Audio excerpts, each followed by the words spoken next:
was your intention for me to catch Mandy out doing some sort of lewd lesbian act, or whatever it is everybody's telling me she's getting up to these days? But then, what makes you think I'd even see her in here anyway? I mean, is this even a gay night? I know they do gay nights in here, but is it gay night tonight?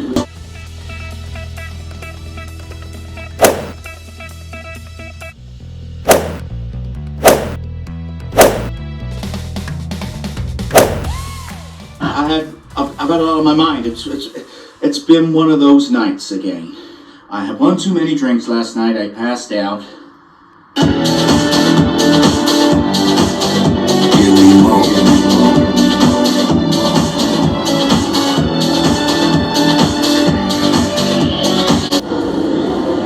What's it got to do with you? That when she told you she was pregnant, you went mad? I did. At the end of the day, the business has never been going so well. Things are really picking up. I'm going to take it to the next level, this company, and I can't do that if I'm sitting at home starting a family, can I? Well,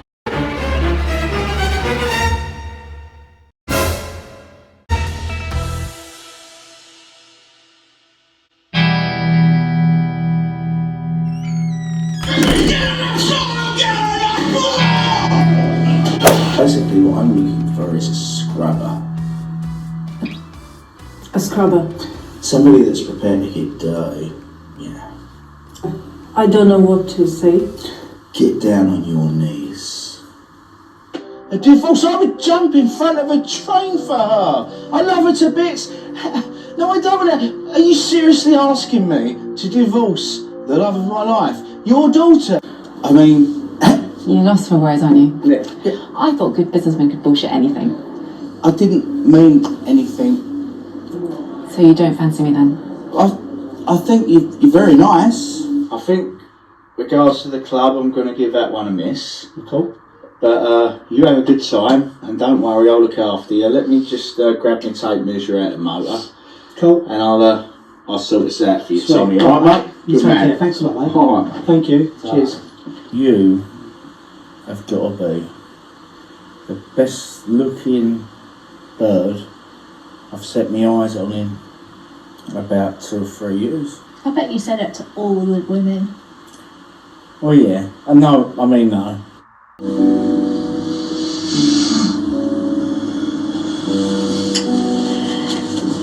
Wake up. Wake up. What? Do you realise it's our 40-day anniversary?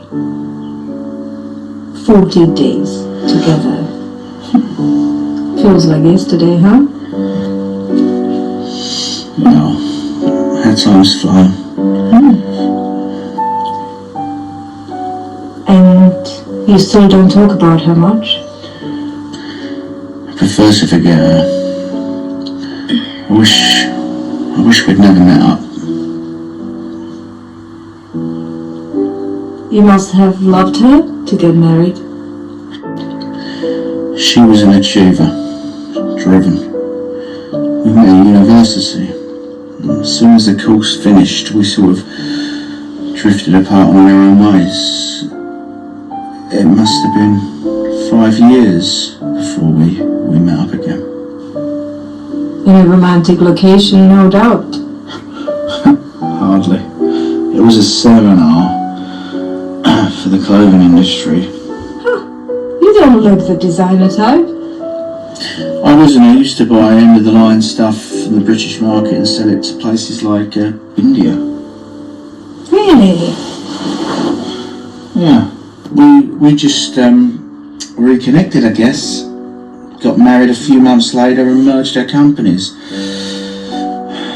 Much to my regret. So,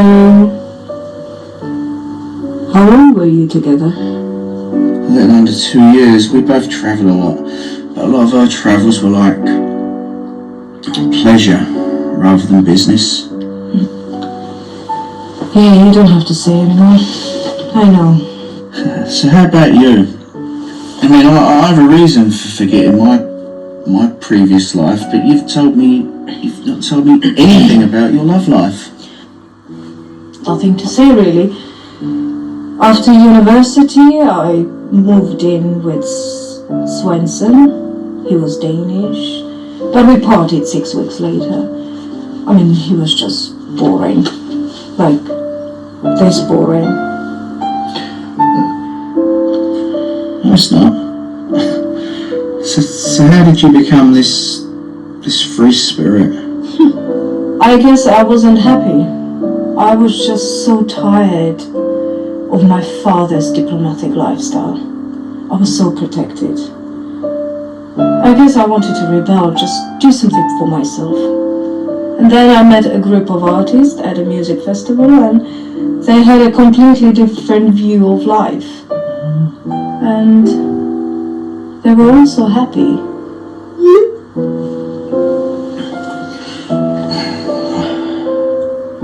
It's from my ex-wife's accountants.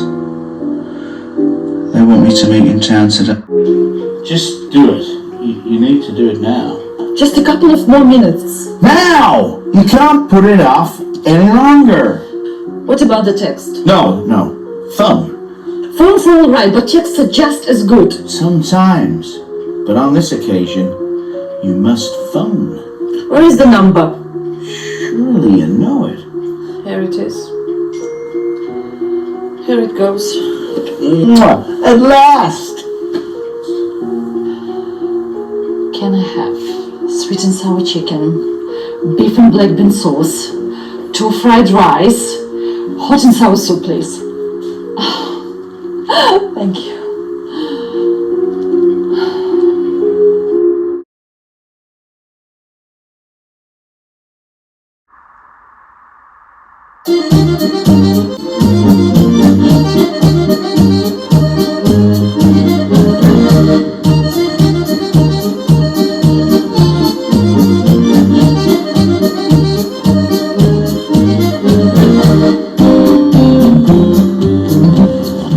Picked up some nice bag butts today. Pleased with that. Hello, Simon. How you doing, mate? All right. Hello, Paul. How you doing, mate? All right. What is it with you, Danny? Coming along here on an old mobility scooter. I mean, you're not 70 years old. Your legs are fine. Why are you always riding these old scooters around? That's because it's easier to pick up the bag butts off the ground, mate. Oh, Danny. Yeah, man, sit down and have a fucking beer with me, will you? All right.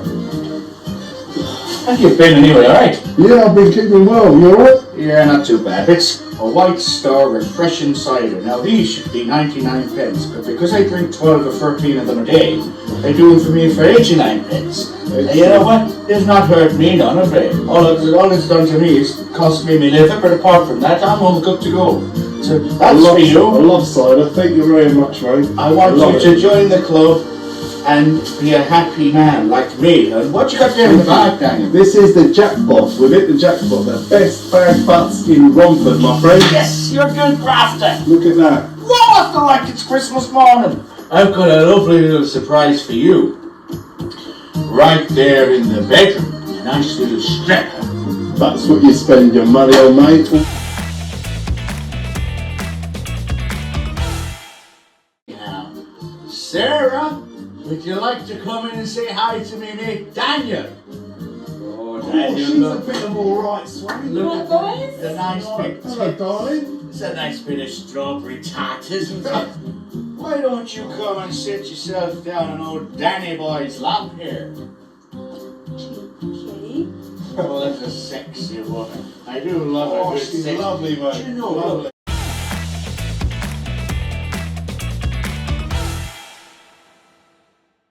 What's happening? You haven't finished me off yet. Yeah, I've got to finish him off. Won't be a minute. Well, looks like you two, lovely, gonna have to finish yourself off for a couple of minutes and I'll be back. Oh, she's a I've got a job to do. proper mate, she.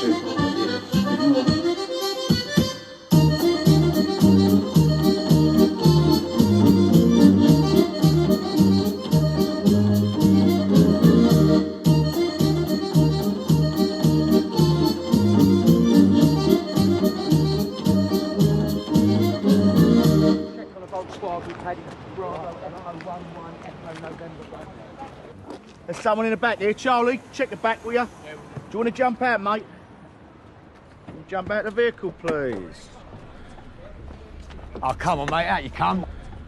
Been in trouble with the police before? Don't grab me like that. Got anything on you shouldn't have? Don't grab me like that. Whoa, I'm not grabbing you or anything. Just step round the side. Help's gone to the shop, has he? Let's just put up against the car. Search him, will ya? Charlie. You know, but same scenario every single day, man. I don't get a break with you lot.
Homer who?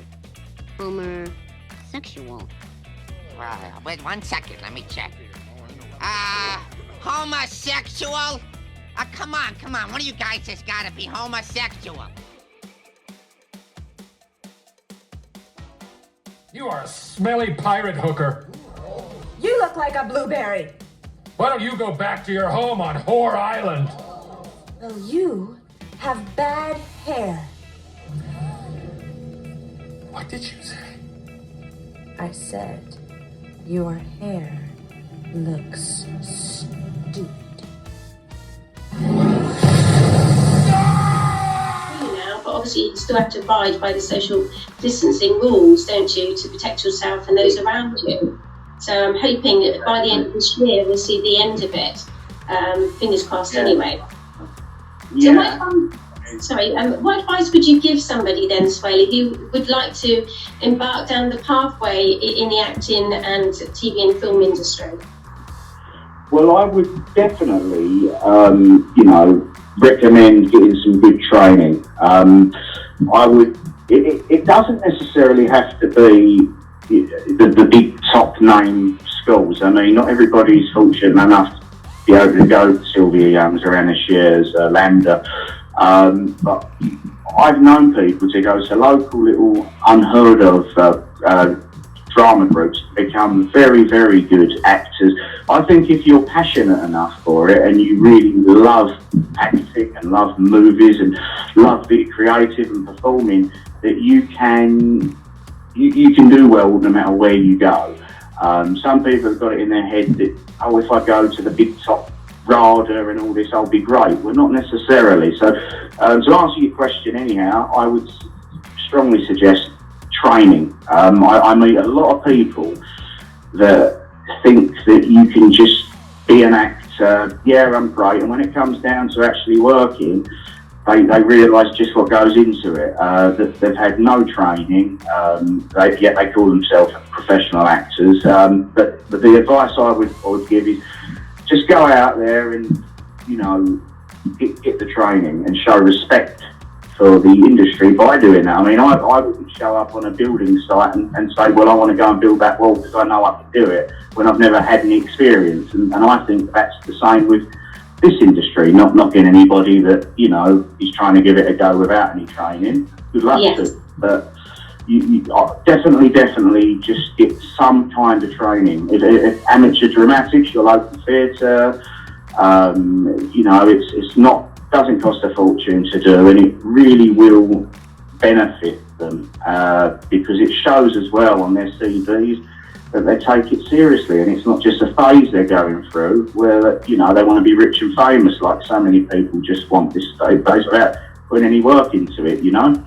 Yes, I mean, like anything, you always have to start at the bottom, and it's all about discipline and perseverance, never giving up, but also experience as well. you know, and when you put in that time and that energy, the end results are phenomenal. You don't know until you actually try. But acting, you know, anyone can give it a go. And I think it really does help those that maybe go through bullying as well, because people lose their confidence and self-esteem if they go through bullying. And if you start acting and stepping into a different role, you learn to actually deal with it as well, because you're stepping into a completely different character. And it will actually boost your confidence and your self-worth and self-esteem as well. Because you're thinking, right, well, I'll step into a different sort of role and then I'll stand up for myself. So I think they should maybe introduce that a lot more into the schools personally. When children are getting bullied, they need to sort of persuade them to embark down that sort of scenarios of acting and think, right, okay, one play the bully and the other one play the victim, and how they feel, and then step into that role where you actually find that inner strength and confidence to stand up to that bully. So it's role playing, isn't it? Yeah. So you never know, in schools they might start doing it and introducing it. I think it'd be a fantastic idea. So if anyone's listening to me today that would maybe like to take on that idea, please feel free. I mean, I would recommend a group, the Lightning Drama Group in Romford in the Mercury Mall. That's very good, very reasonably priced. You know, and they some of their students go on to do all sorts of wonderful things. I mean, I would always recommend starting off in the theatre. I did, doing several plays, end of year productions with Lambda and amateur dramatics with the Wellington Theatre Group through Sylvia Young, and it really does prepare you for acting in front of the camera, I believe. You know, I mean, you have to tone it down a bit because theatrical acting is a lot more over the top. But if you can act and you can remember your dialogue and the whole of the play in front of a live audience, when it comes to having a camera in front of you, you know, it's compared to doing live, it's a walk in the park, I believe. Well, it certainly was for me, but so I would say if it get into the theatre, my daughter that's nearly 4 starts at the Lightning Drama Group in November, acting and singing. So yeah. That's really cute, isn't it? I mean, the difference obviously when you are on a TV or film set, and unless it's actually live and it's recorded, you can obviously, you know, start again. But when you're actually live in musical theatre, which we've both done, if you mess up, you just got to keep going. Or if you're singing a song live on that stage and you forget the words, you just got to keep going regardless as well. That is the difference between the two, isn't it? So again, it does take a lot of confidence to get up on that stage in front of everyone that's looking at you, because it can be a bit daunting, can't it? But again, when you're stepping into character, it's like you're not you, because you're that person that you're stepping into character and aspire to act to be like. Yeah, exactly. You find, I mean, I was a nervous wreck the first one I did. I was like, I just peeked through the curtain and I'm like, yeah. Totally, and you've just got to remember, you know, that if you're doing what you love, it's you know, you've really got to appreciate that, because it's not easy to get work in this industry. And secondly, you've got to, you know, when you're referring to keeping your feet on the ground, you've got to remember that it is just a job. I really have struggled to get my head around it when I see people that really think they're something special because they're good at acting, because they've worked on it. It's like, it is a job. You're no better than the guy that's wheeling the trolleys at Tesco's. We're all doing jobs, and you know, you become good at your job, so you must 100% keep your feet on the ground, that's for sure, because if you start getting carried away and believing all the hype and everything yourself, then I just don't think it leads to anywhere good, you know. No, it doesn't, because in the end it leads to sadness, doesn't it? Like you say, you know, so it's really important to keep your feet on the ground, keep your ego in check, and just try your best, just believe well. Because, you know, you enjoy the experience, you never know what you're going to achieve at the end of it, or who you're going to meet along the way, what door's going to open, but also you make some really good friends on film sets, and also with the production team as well. I mean, I've met some wonderful people, and I've been really humbled and blessed to actually meet them, and we all support each other. And I'm sure that you have, Swaley, and a lot of people that work with you, you know, you've actually maybe met on film set and now they're part of your team. So it's all about teamwork. Yeah, I mean, most of my friends are in the industry, you know, it's sort of feels weird now if I'm out with a friend that's not talking about something to do with the industry. It's quite funny, but you just meet so many different personalities, and it's great, really. You know, some good, some not so good. But the majority of people I've had the pleasure of working with, I've enjoyed it, and we've remained friends.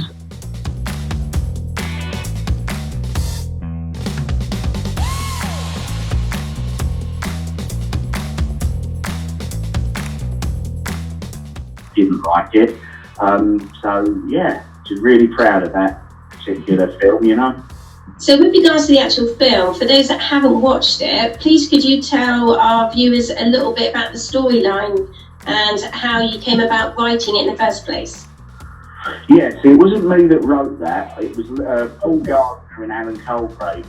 Alan's from Pinnergate. We've worked together in the past on about 6 short films, and I always liked his writing. So we got together with Paul and they came up with a story, and what I liked about it is the twist in it, which I obviously can't really talk about because it gives the story away, but there is a twist in it, and it's intense drama about various different people's relationships, a dysfunctional couple, and various other little stories all thrown in there. And I thought, when I watched it, when I was directing it, I thought, I want to try and get this like a docudrama, like a fly-on-the-wall docudrama. So people are not quite sure whether this is a film, or it's like something like Towie. I wanted to try and get an in between that, which I think we pulled off pretty well.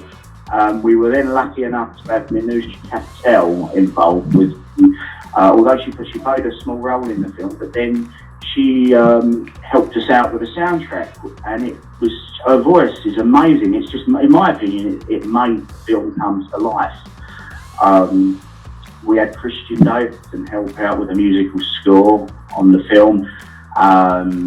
Jeff Burgess and David Cheshire, an amazing job of the editing, and it was just, we just got so lucky with this, and anybody that does watch it, they're not going to expect the twist that comes at the end. And I've had a few people contact, or at least had people contact him, and people have messaged me that have bought the film on Vimeo on demand and Amazon, and they've said, you've got to do a sequel. I said, well, I'm not sure about this because there's a lot of other things that I've got to do. But they said, look, just we need to see where these characters are going next. And I thought that was just so nice that people genuinely care about the characters in this film and they want to see a sequel. I'm like, wow, I did not expect it, you know. I started off playing, I think I was meant to be in 4 scenes in the film, and then there were rewrites. It was like, we want to take this character. Right, fine, okay. Then I got asked to direct it. I directed short films and some amateur plays in the past, but never a feature.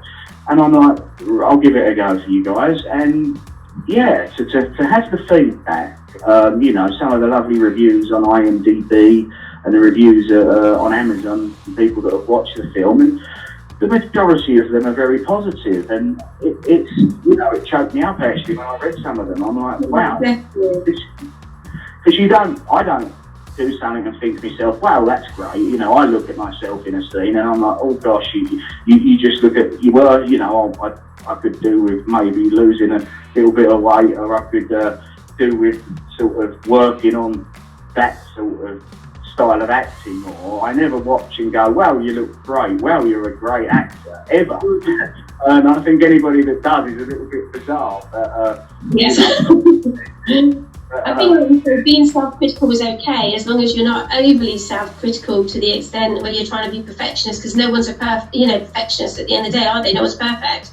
So it's constructive criticism for yourself, isn't it? Room for improvement. Again, like I said earlier, can I improve? In sort of doing it this way or trying it a different way as well, in order for you to be fully happy with the role that you're actually playing too. Yeah, exactly. But sort of, being comfortable in your own skin and really getting, I studied a lot of method acting, which I never I remember, I was one of these, when somebody first told me all about the Actors Centre, I'm like, oh yeah, well, all this meditating and really getting into the character and not wanting people to call you by your real name on set and even on your off days.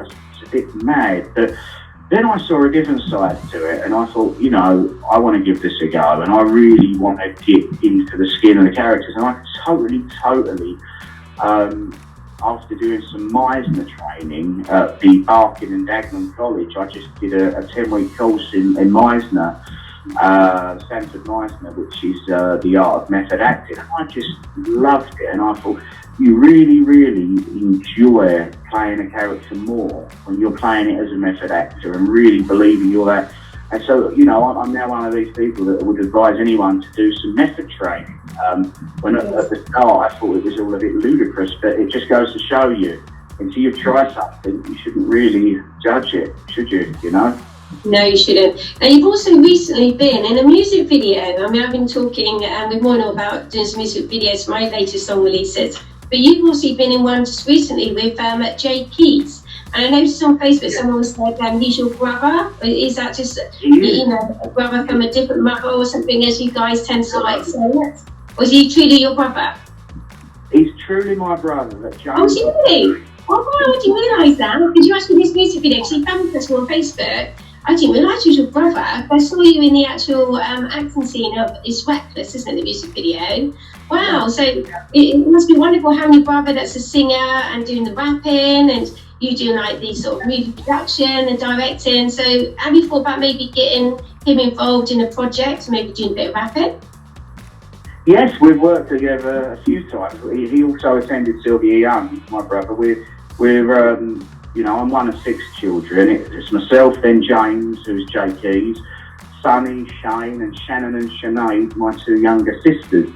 And it's funny that the others have got no interest at all in anything to do with the arts, but me and James, you know, we love it. And for him to ask me to be in his video was lovely. My project, he plays a small role actually in Mother's Child as one of the main character who I play, John Barrett, one of his workmen, a character called Cliff. So yeah, he enjoyed that, working in the scene with Alex Reid, and we've done some shorts. But his real passion is music, and a few people have gone, when you keep referring to him as your brother, is it like the whole year is your brother? We're the same. IMDb, James Lock name. Yeah. Oh, thank you. Because Daniel Egan was actually in the music video as well. Because I've been on film set with Daniel quite a few times with different projects. And I saw him looking cool, you know, in the actual videos or dancing a bit. It's quite cool. Yeah, Daniel loved it. We filmed that up in West Whittington, and it was a beautiful sunny day. And you know, when looking at that video, you'd have thought we were in Spain or Miami or something. It was just, it didn't look like a beach in the UK. And yeah, I loved that experience. And it was such the high production value there. I mean, he had the several drones, as you probably noticed, for the drone shots. And it was, I was blown away by it. And that was actually one of his videos that I made. I mean, have you thought about coming down to Dorset? We've got some wonderful beaches here. You know, we've got Studlands, we've got Sandbanks, we've got Bournemouth Beach as well. You know, we've got lots of harbours there. So maybe you could come down to Dorset and do some filming. And then I can come on film set with you and do some Absolutely. I know Paul Gardner, who co-wrote Mother's Child and also acts. He's got family in Dorset actually, and he did suggest, you know, maybe shooting some scenes for some of the up-and-coming projects we're doing with Pinnergate Productions. Yes, and looking at Netflix, we've got Lulworth Cove as well here, and it's a beautiful location for filming, Lulworth Cove. We've also got the castle here as well. Yeah, we've got Court Castle Ruins. Absolutely, it'd be great to do some work, you know, outside of Essex. I mean, the majority of the stuff we do is normally East London, Essex, Brentwood, Basildon, all over, and it's just been nice to sort of venture out a little bit further. I mean, every project I seem to do is, you know, like the films I did last year, all Essex based, which is fine, but sometimes it's nice for a change of location.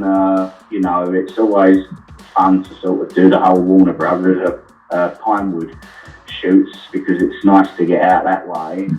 But I think Dorset will definitely be on the cards. You may be seeing some shots of places you recognise in some of our upcoming productions over the next few years. I could actually help you there, obviously coming from the area anyway myself, or living here, so I could actually help you with that. So what are your plans for the future, Swaley? Where would you like to see yourself in a year's time, for instance? Well, I would like to just, you know, make a comfortable living. I mean, I do okay, although acting is not my sole income. I mean, I run my own business, so I'm still not in a position where I'm making a good living or a comfortable-ish living from acting. Obviously making a lot of low-budget stuff, acting a lot of low-budget stuff. Some jobs are very well paid. You get the odd commercials, $6,000 for the day, but they don't come along that often. No, they don't, do they? I did a casting for Hollyoaks with I've got a lovely agent, one of the finest agents in London, and he put me up. I was literally with him for 2 weeks, and he put me up for a regular on Hollyoaks. And I thought, something like that, you know, to get paid for doing something I love and that regular work, that would be great. One of my friends, Amar, who I've worked with, Amar Adacia, that's a filmmaker and actor, he's recently landed a role in EastEnders, and he seems very happy. That's fantastic. So something like that. I mean, I know that they want to put me up for the likes of EastEnders, Hollyoaks, which I've already gone up for. I was a little bit too, I went into a little bit too aggressive for the character they wanted. It was full blown. They were like, you're a little bit too scary here, you know, but you were great. So I'm like, right, thanks for the feedback, but the Hollyoaks didn't happen. But, you know, something like EastEnders, I think I'd be very content if I got I think you'd be brilliant in that. I mean, my dream is to be in a period drama because I love that era. I do a lot of period drama photo shoots with my lovely friend Steve Knight, and his wife Julia does all the amazing designs. She makes the costumes. So if any producers or directors are listening to me and there's any jobs going in, any TV dramas, please bear me in mind. And also any producers for EastEnders, please Swaley in mind as well, because you never know who's watching the show, do you? No, and I appreciate that. And it's funny you should mention Steve Knight. He is a wonderful photographer. I met on the Crackers back in 2018, a comedy that we did with Rennie Costa. Something I enjoyed doing very much, actually. And yeah, I met Steve there. He was doing all the photography, and he's one of the nicest guys I've ever met, you know. I really like him. He's so lovely. I've been on the film set with him many times, and I actually met Rennie when we was on free mobile Christmas adverts going back in 2017, and I met his lovely wife Gillian as well. And they're both amazing actors, aren't they? So they've both been working quite a lot with you, haven't they? In some of your film sets, and then the practice you was in that. I worked with. I was very grateful when Rennie casted me in the Crackers in 2018, and I really enjoyed that, and you know, meeting his lovely wife. And since then we've been out. I went to the premiere of a film he did called Bone, so we had a lovely afternoon out and a nice meal and a few pints, and then we went back, you know, and had a drink with Gillian, and then we worked on Memoirs of a Dying Man that he did, that can be seen on YouTube at the moment, and it's doing quite well in the festivals. When I saw the finished product, I loved it, and I've got a lot of respect for the guy. I think he's very talented, very good writer, very good director, and a lovely actor. And I'm pleased to call him and his wife friends of mine. You know. Yes. I hope to interview actually Rennie leading up to Christmas, because I'm quite busy with the interviews now right until October, so I will be contacting Rennie to interview him as well. So what advice would you give to somebody that obviously they want to go down the acting route, but they're looking for reputable casting agents as well, because it's always good to ask about, to go with those that are reputable, that you know that other people belong to as well, you know, rather than sort of go down the pathway of the wrong casting agent. So I think getting the right casting agent is so important for you as an actor and also, you know, an artist. Yeah, I think what, you know, it's a vicious circle at the start. You cannot get a good agent without a good CV. You can't get a good CV without a good agent. I was stuck there for a while. So what I did was I just did as much as I could. I thought, sorry, I joined up with Ray Knight in 2020, although I was doing stuff through the Young'uns agency in Rossmore, Sylvia Young. So I also joined Ray Knight, and I started doing walk-on stuff, the odd line here, the odd line there. I was in EastEnders in 2000, having a pick a fight with Billy Mitchell. I was in The Bill, mugging a woman with a small bit of dialogue. So I built it up from you know, the bottom rung of the ladder, and little bit parts, they got bigger and bigger.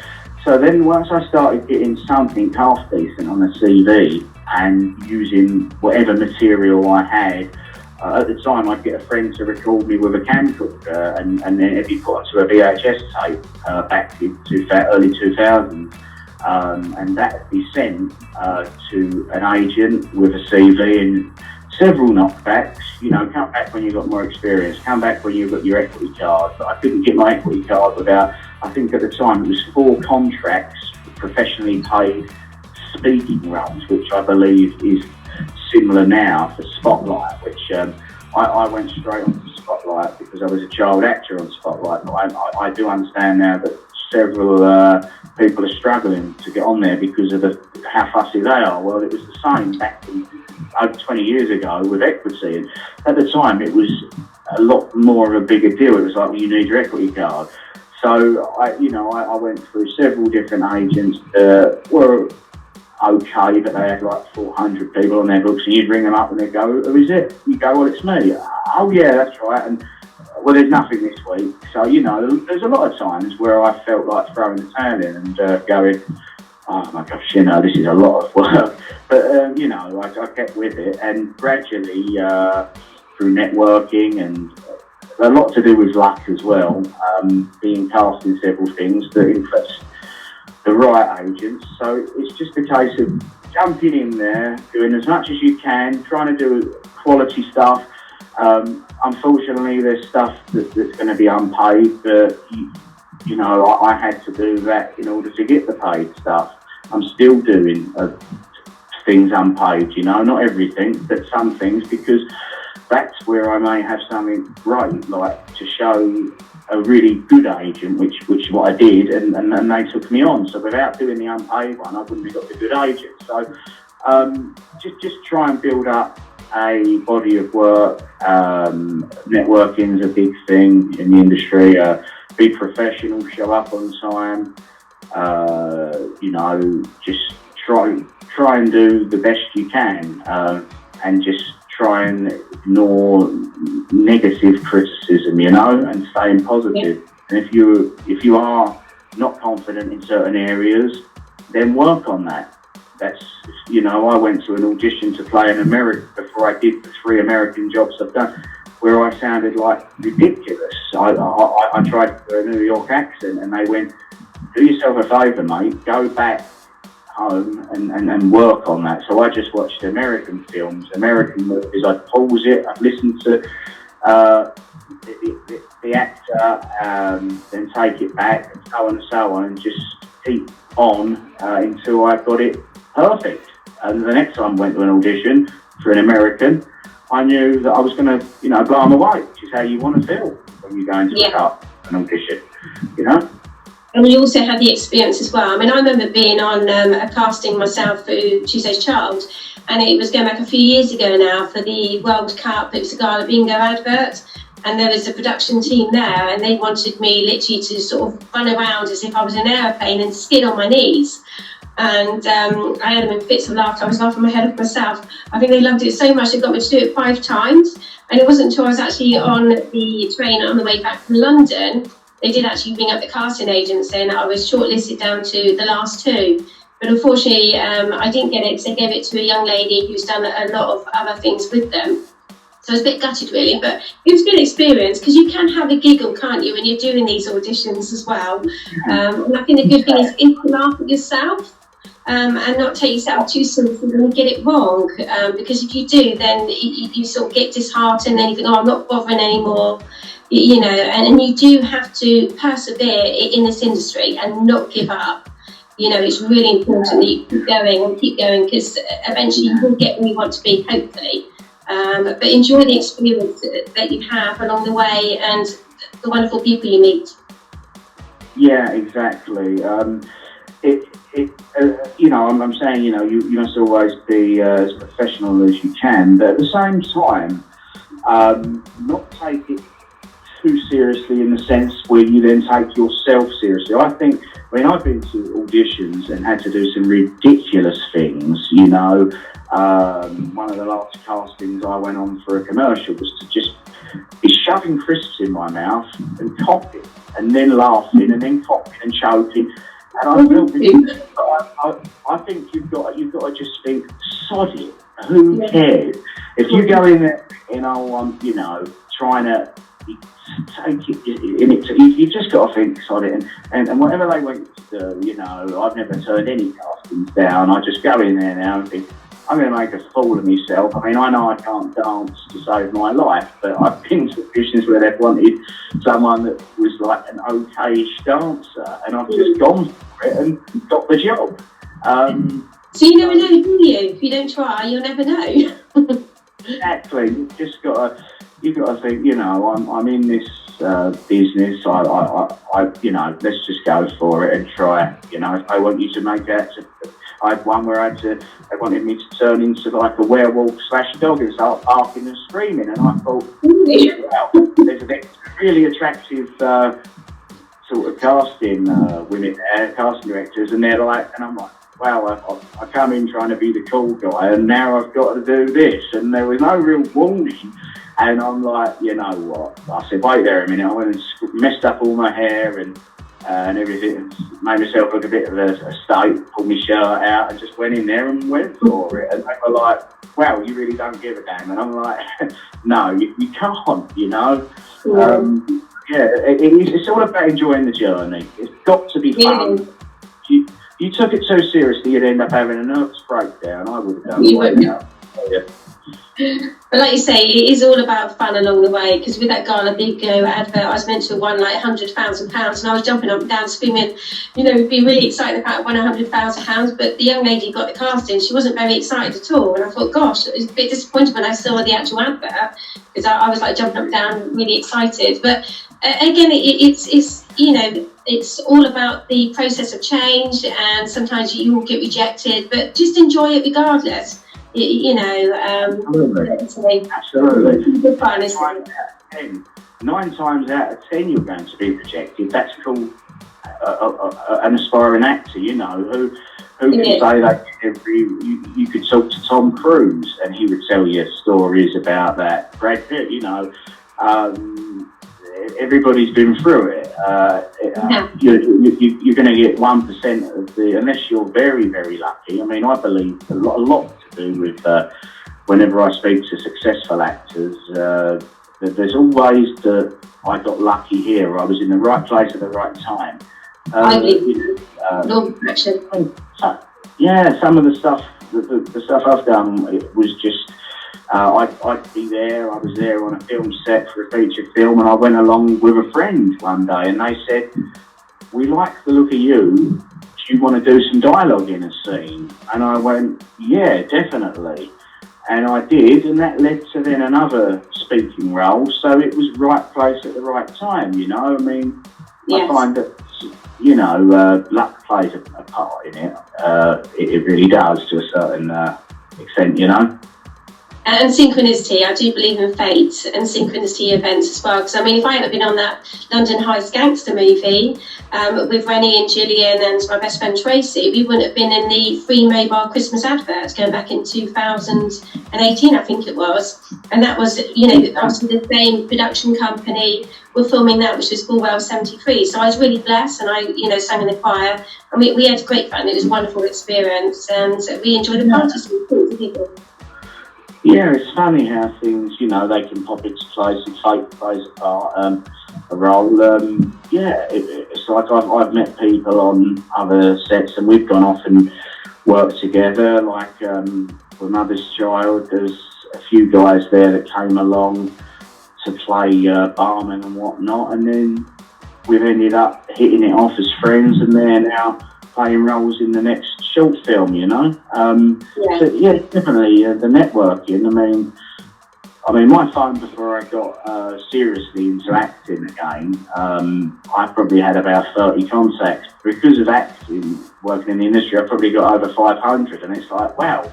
And I'm not going out trying to make new friends. It's just that you make so many different people throughout the year on so many different sets, and it's great, you know. I really enjoy that side of it, you know. It's like a perk of the job, you know.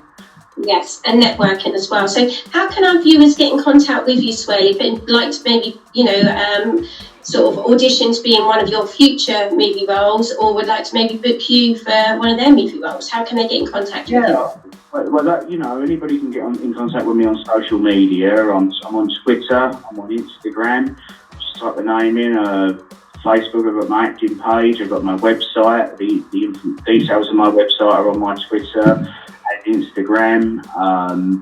You could, you know, my email address is also on there. They can email me. So yeah, just if you need to contact me, if you're interested in working with me on something, and you want to send me a script to read, all the information and my details are on IMDb, Twitter, Instagram, Facebook. So yeah, you know, you can get in contact with me, no problem. Oh, well, thank you so much for talking to us today, and good luck with your future plans. And I look forward to being on a film set with you again in the future, maybe in Dorset. Absolutely. When we do Dorset, there is no way I'm coming up there without getting you involved. So you will be fantastic. Welcome. And I can sing too. Oh, bless you. Well, thank you so much. It's been so lovely talking to you today. You too. It was a pleasure. Thank you, and you enjoy the rest of the day. And yeah, thanks for listening, everybody. And I hope I didn't miss anyone out that I said that I'd mentioned. So. Oh, thank you so much. Thank you. And thank you for each and every one of you as well for tuning in today. And we will be back again next week, but we'll be back on Thursday at 12 p.m. And I'm going to be interviewing the lovely Simon C. Brown and his lovely talented son too, Liam Brown. And we're going to be talking about Panache Global Entertainment Awards, which I'm really excited about, and Princess Peace too. So that's going to be next Thursday at 12 o'clock. So wherever you are in the world, thank you so much for today, and I hope you enjoy the rest of the day. Bye for now. If that was your intention, for me to catch Mandy out doing some sort of lewd lesbian act, or whatever it is everybody's telling me she's getting up to these days, but then what makes you think I'd even see her in here anyway? I mean, is this even a gay night? I know they do gay nights in here, but is it gay night tonight?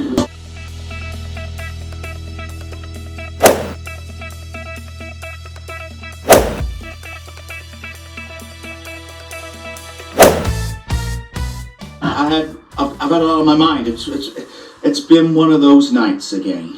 I had one too many drinks last night. I passed out.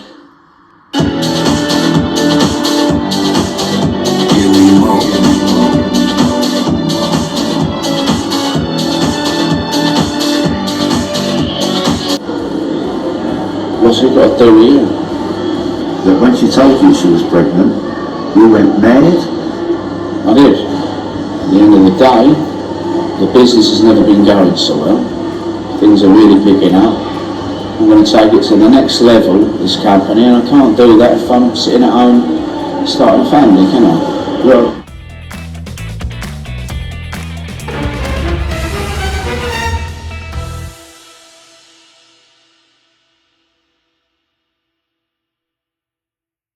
Get on the floor! Get on the floor!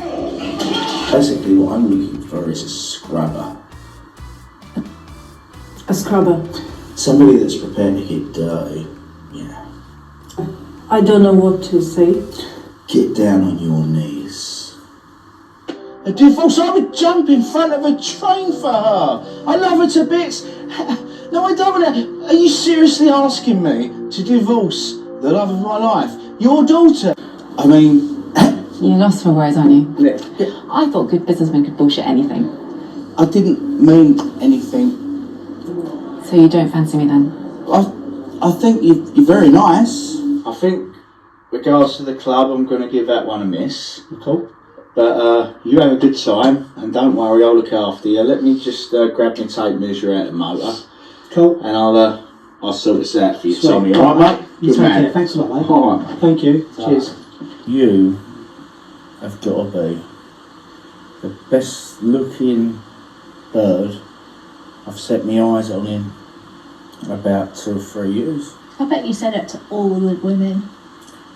Oh yeah, no, I mean no.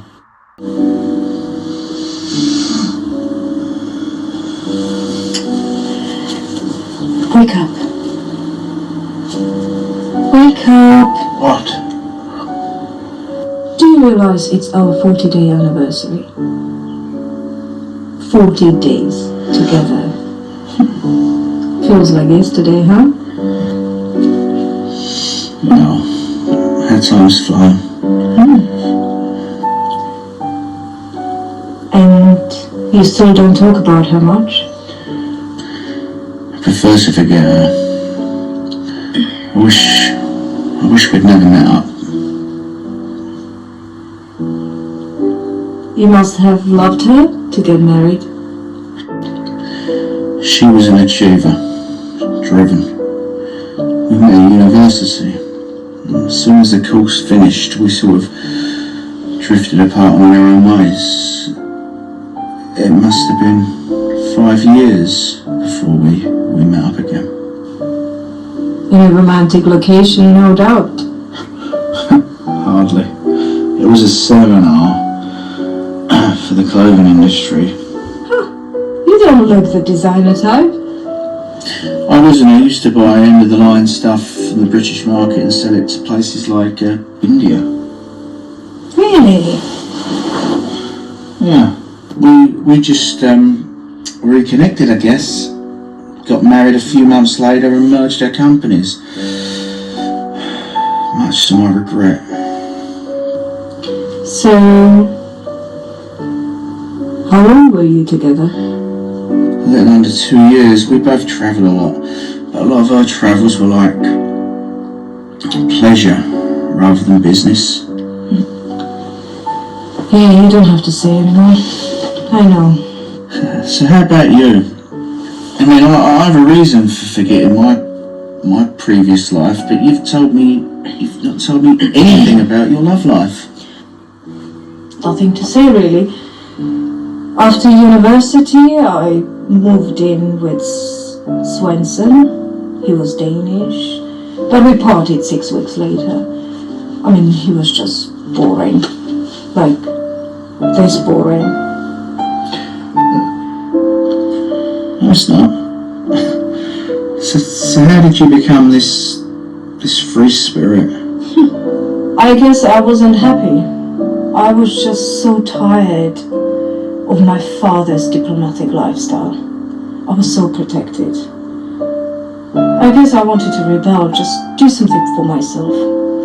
And then I met a group of artists at a music festival, and they had a completely different view of life. And they were all so happy.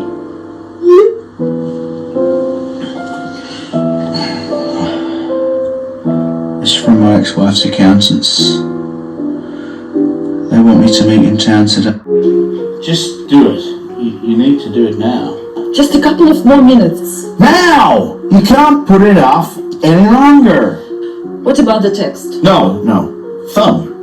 Phones are alright, but texts are just as good. Sometimes. But on this occasion, you must phone. Where is the number? Surely you know it. Here it is. Here it goes. At last! Can I have sweet and sour chicken, beef and black bean sauce, 2 fried rice, hot and sour soup, please? Thank you.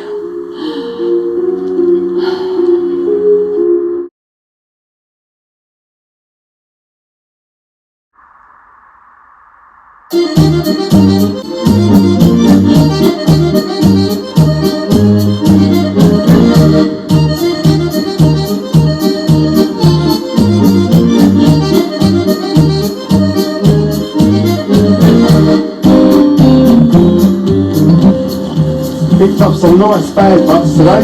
Pleased with that. Hello, Simon. How you doing, mate? All right, here. Hello, Paul. How you doing, mate? All right? Yeah. What is it with you, Danny? Coming along here on an old mobility scooter. I mean, you're not 70 years old. Your legs are fine. Why are you always riding these old scooters around? That's because it's easier to pick up the peg butts off the ground, mate. Oh, you're going to sit down and have a fucking beer with me, will you? All right.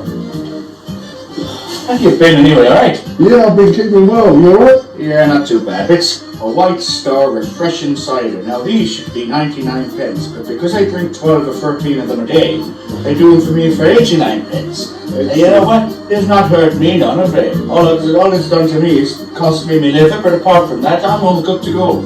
So that's for you. I love cider. Thank you very much, mate. I want you to join the club and be a happy man like me. And what you got there in the bag, Daniel? This is the jackpot. We've hit the jackpot. The best bag butts in Romford, my friend. Yes, you're good grafter. Look at that. Whoa, I feel like it's Christmas morning. I've got a lovely little surprise for you.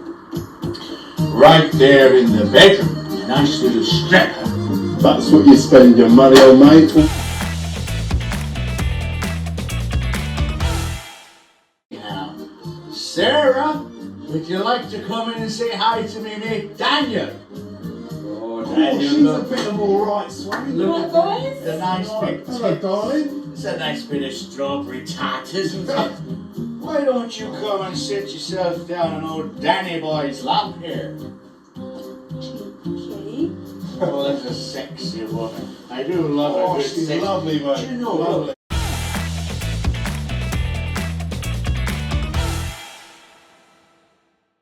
What's happening? You haven't finished me off yet.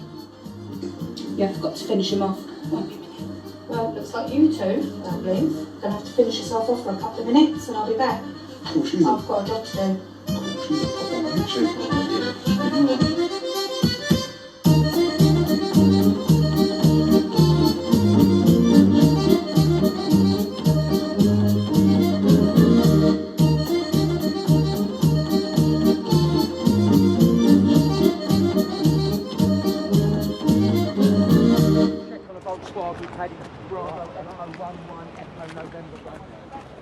There's someone in the back here. Charlie, check the back, will you? Do you want to jump out, mate?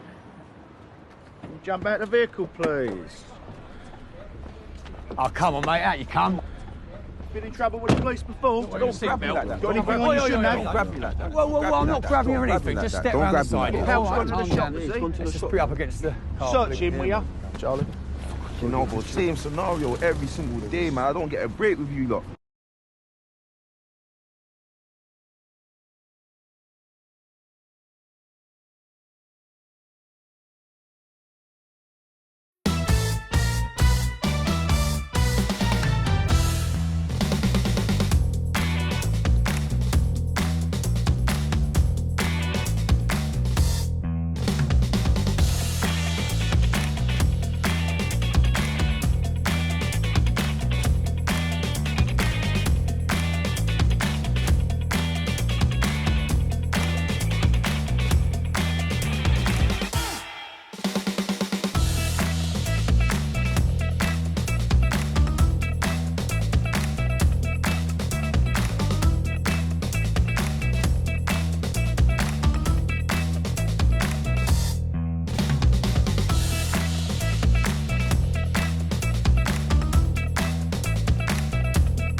who? Homosexual. Wait 1 second, let me check. Homosexual? Come on, one of you guys has gotta be homosexual. You are a smelly pirate hooker. You look like a blueberry. Why don't you go back to your home on Whore Island? Well, you have bad hair. What did you say? I said, your hair looks stupid.